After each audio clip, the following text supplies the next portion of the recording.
cancer, when it's malignant, it spreads really. Is it diseased? Yeah, yes. And So, if it's not mm, mm, mm, not taken out, cut out, mm, it's gonna spread, mm. destroy. Look at the definition, though. It says, I'm bringing the screen. It says to malign, that is to fascinate by false representations.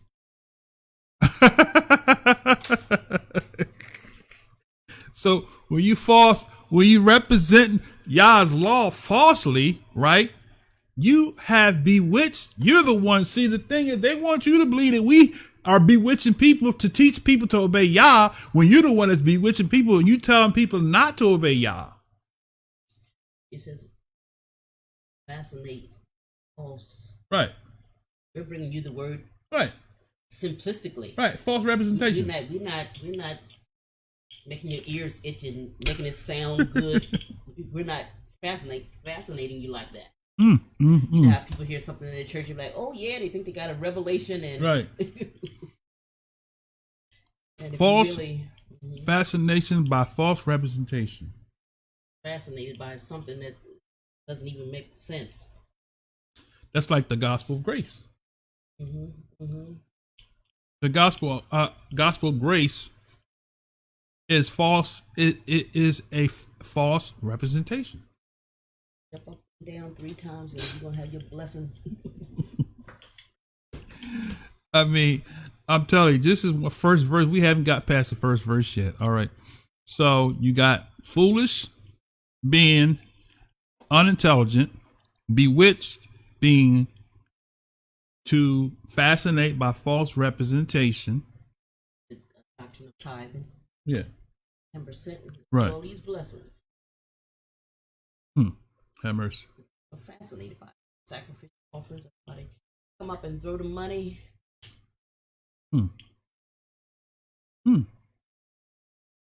It's kind of like what Reverend Ike used to do back in the day. I don't know if y'all ever heard of Reverend Ike. Go way back. Reverend Ike had that slick process hair.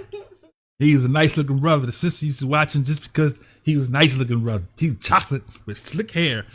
I couldn't tolerate him. He get on there, he say, call me 1-800-FOR-LUCK.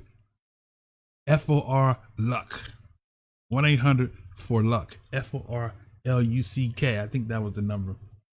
He says, and I will send you this blessed coin. On the one side, it has good luck. On the other side, it's got blessings. If you want your pie in the sky, then I'm not the one for you. But if you want your stuff now, Creflo Dollar kind of tapped into that. You want your stuff now, you get your stuff now, right? All right. We having fun today. Let me get back. Okay, so that's the bewitched who have taught you, who have what? Who have fascinated you by false representation. In other words, the essential, something you said, going back to what you said with the word foolish, essential, they played on your emotions, your false representations. Right? So if they want you to do something, they play on your emotions with false hope. Another false hope is going to heaven. Dying and going to heaven. Nowhere in the book. Okay? So who has bewitched you? It's a lot of key in here that you should not, right? What? Obey. Convince by argument, true or false, by analogy, to pacify or to conciliate by other fair means. And that's something. So you've been fascinated by false representations to not obey the truth.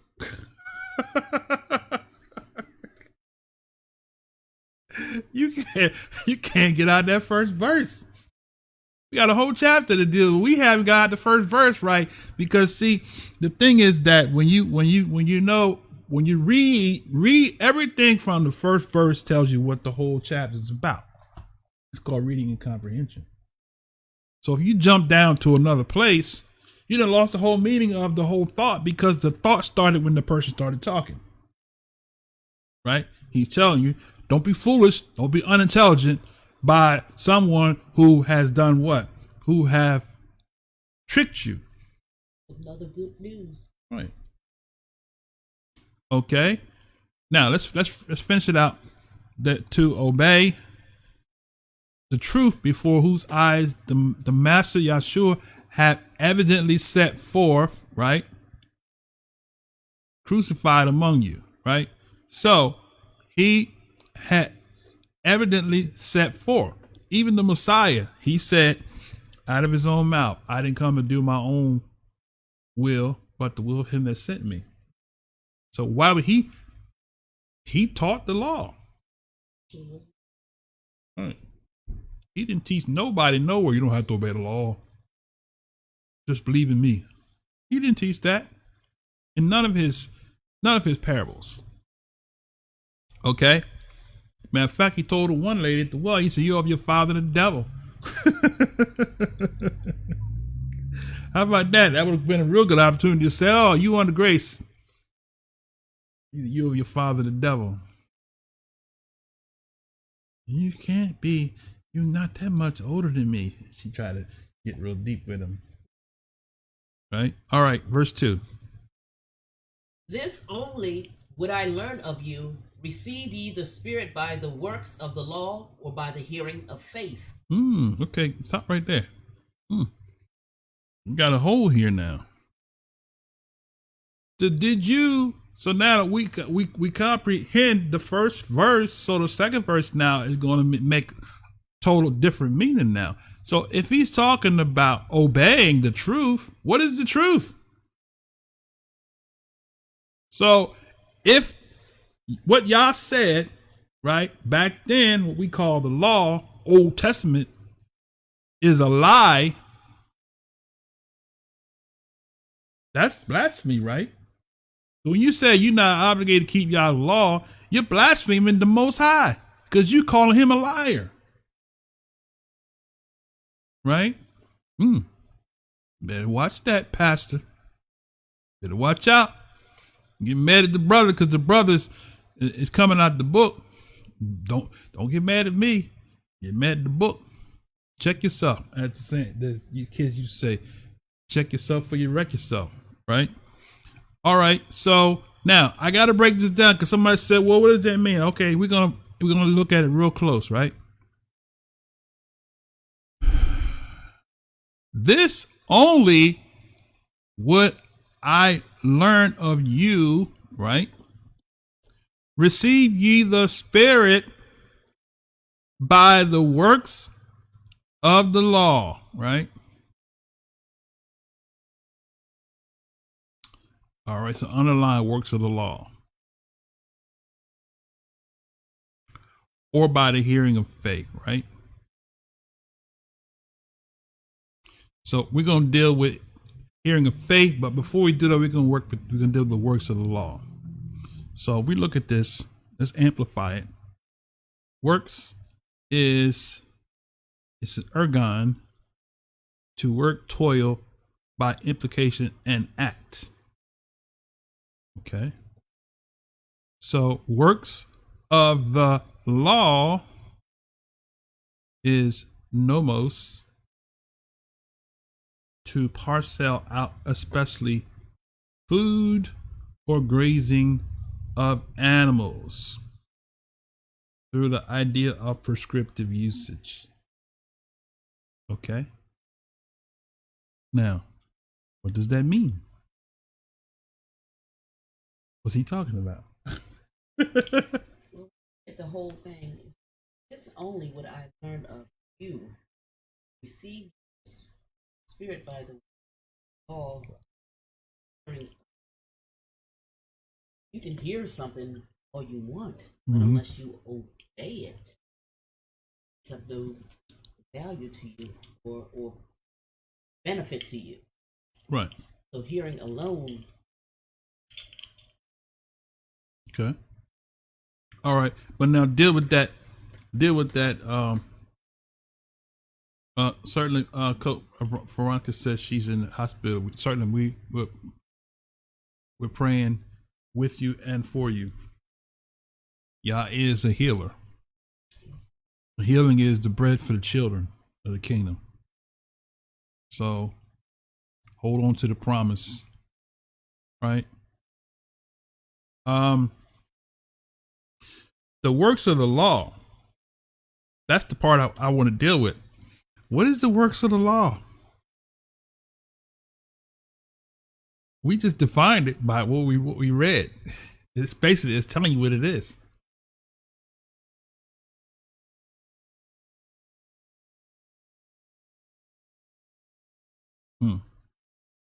Sound like a tour though. Okay. You just read. But the definition is, let's read it again. Read on the screen. We're gonna help some people out today, all right? That's why it's good to read these texts in the pre-English, because it explains, okay? So this word law is nomos, which if you see it says parcel out, especially food or grazing of animals. Two animals. Grazing two animals, okay?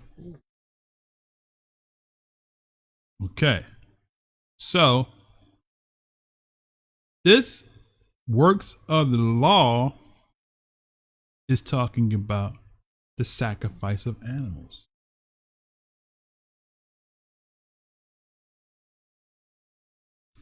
Because no, you didn't. No, you didn't receive.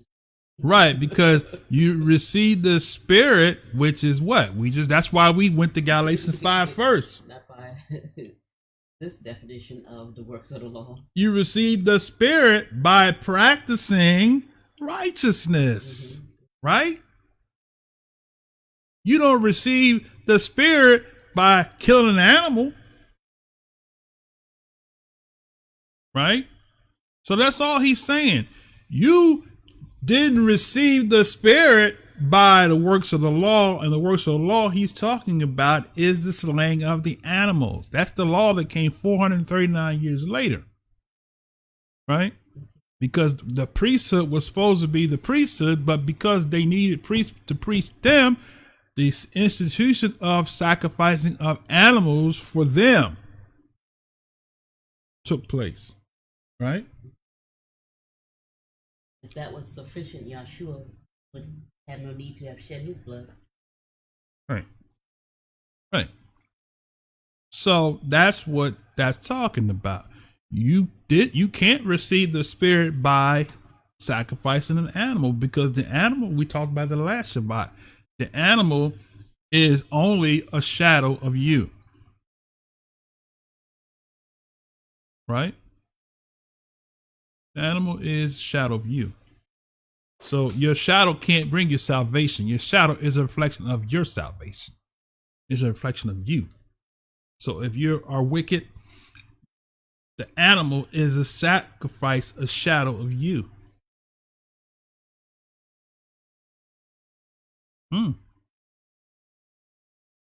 So you can't receive from the Spirit by a carnal law. That's what the sacrificing of animals is called, the carnal law, fleshly law, right? The animal is representative of our flesh. You cannot save the flesh. The flesh, we talked about that in the burnt offering. The flesh has to be totally consumed. Not pampered, not catered to, not considered. Paul said, I bring my body under subjection, lest that I myself might be a castaway. So I cannot save my spirit by the flesh, because the flesh and the spirit lusteth against each other. Good thing. Right. So by the works of the law, meaning the sacrificing of animals, right, cannot give me spiritual things. Right? I'm gonna go somewhere real quick. I like to kind of try to do exegesic and stay in the a topical, expository, but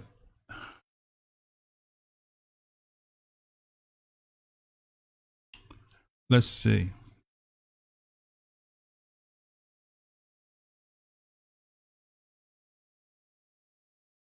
Broken and a contrite. Okay, let's see.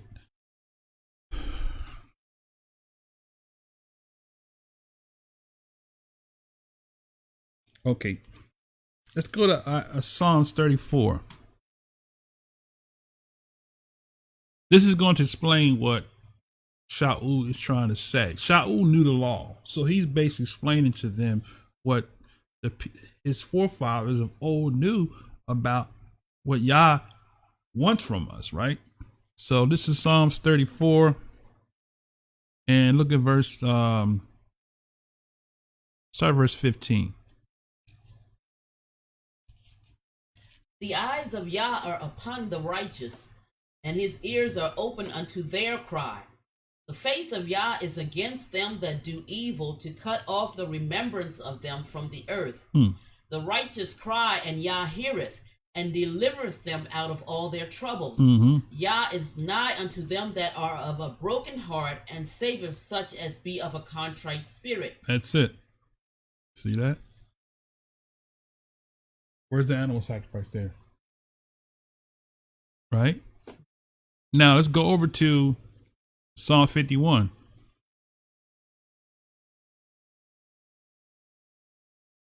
Let's go. We gotta go up this one here. Everybody knows this one here. Start at verse 10.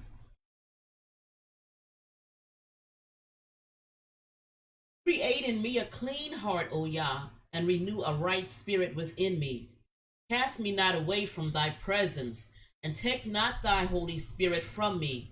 Restore unto me the joy of thy salvation, and uphold me with thy free spirit. Then will I teach transgressors thy ways, and sinners shall be converted unto thee.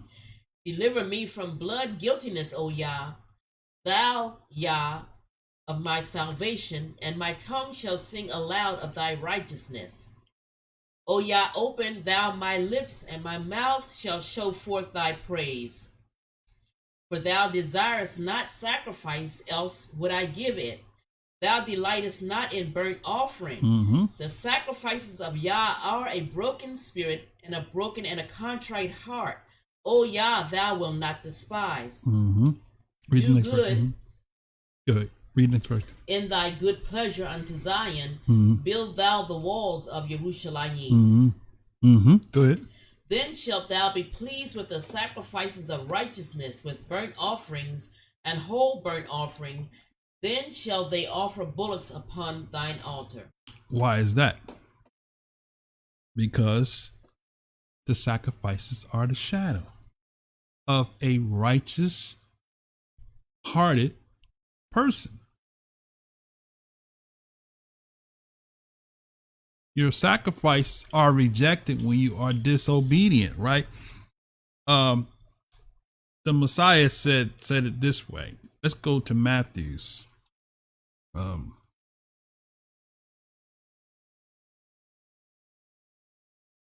He actually quoted the prophet Yoshiyahu or Isaiah.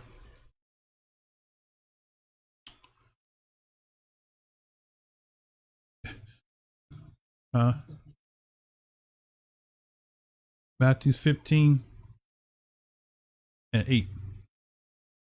All right, Matthew. And we're going to go back and we're going to read. We're going to show you what the Messiah was spitting out the word. He wasn't adding nothing to create something brand new. He was spitting out the word, right? All right, let's look at it. All right, Matthew 15 and 8. This people draw nigh unto